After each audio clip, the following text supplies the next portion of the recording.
Dans le comté de Nice, on fête Noël, Calena, au soir du 24 décembre, comme un peu partout dans le monde. Ce soir-là, une veillée précède une nuit pas comme les autres. Après avoir évoqué les origines de cette fête traditionnelle dans notre première émission, puis les journées de Calena proprement dites dans la deuxième, nous allons dans cette troisième émission vous parler de tout ce qui tourne autour de Noël dans le pays niçois. Depuis quelques années, on a vu se développer ce qu'il est convenu d'appeler les crèches vivantes. Ces présépis, plus vrais que nature, se sont multipliés dans les villes et les villages, mais ne sont qu'une coutume qui nous vient de nos voisins provençaux, celle de la pastorale. Il s'agit d'un spectacle mis au point par les habitants du village, qui jouent un rôle dans la marche à la crèche et qui chantent les chants de Noël, les nouvelles. Alors, bien sûr, il faut bien distinguer les traditions provençales et nissardes, puisque à Nice et dans le comté, Julien, cette pastorale est interprétée par des marionnettes. Il faut savoir que nous avons chez nous une très vieille tradition des marionnettes, bien antérieure au célèbre guignol lyonnais. C'était la coutume de dresser des castelets improvisés dans les lieux publics pour y faire se dérouler le spectacle des marionnettes du présépi. Au départ, il s'agissait d'annoncer la bonne nouvelle et de faire une marche à la crèche tout à fait traditionnelle. Au début du XXe siècle, le grand compositeur nissard, Joan Nicola, auteur du très célèbre Un calan des cimiers et fondateur de la Chamada nissarde, entreprend de développer ce spectacle en lui donnant le titre de Présépi nissard, en le transformant en une sorte de comédie un peu acide qui retraçait des anecdotes de la vie quotidienne à Nice avec des personnages emblématiques tels l'ange Buffareo.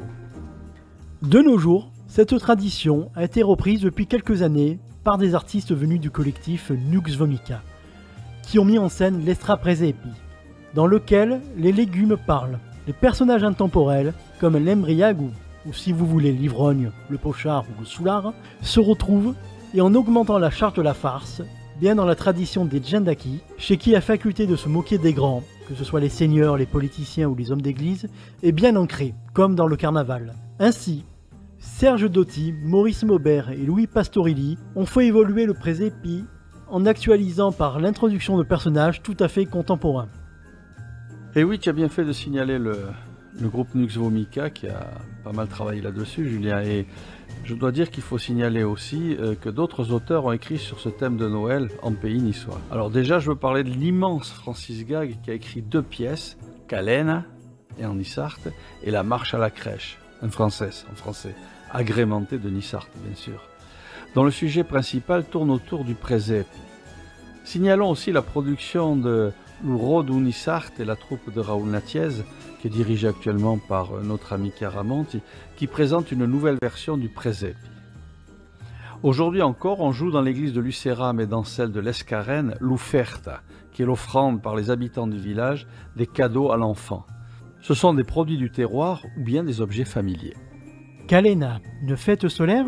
Il paraît évident que cette grande fête traditionnelle de la fin d'année est une fête du renouveau, d'une nouvelle naissance, par tous les symboles qu'elle contient, que ce soit les symboles persistants de nos sociétés antiques ou ceux que la religion catholique nous a transmis.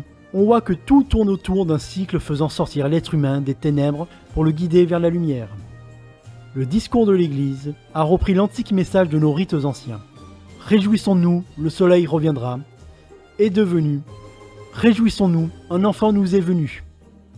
D'ailleurs, il n'a échappé à personne que l'immense auréole que l'on trouve autour de la tête de l'enfant représente à l'évidence un soleil éblouissant. Les deux sont porteurs d'un message d'espoir.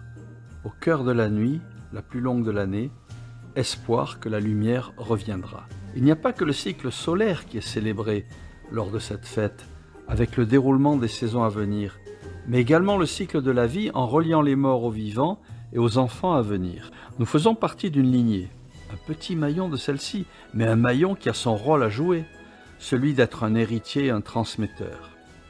C'est ainsi que notre culture s'est transmise depuis la nuit des temps et nous permet de nous rattacher à la terre de nos ancêtres. C'est ainsi que nous avons des repères dans un monde informel et des racines qui nous permettent de savoir qui nous sommes. Pour finir, nous vous souhaitons un joyeux Noël et une très bonne année. Vi auguri dei buoni Calena e un buon Cap d'An.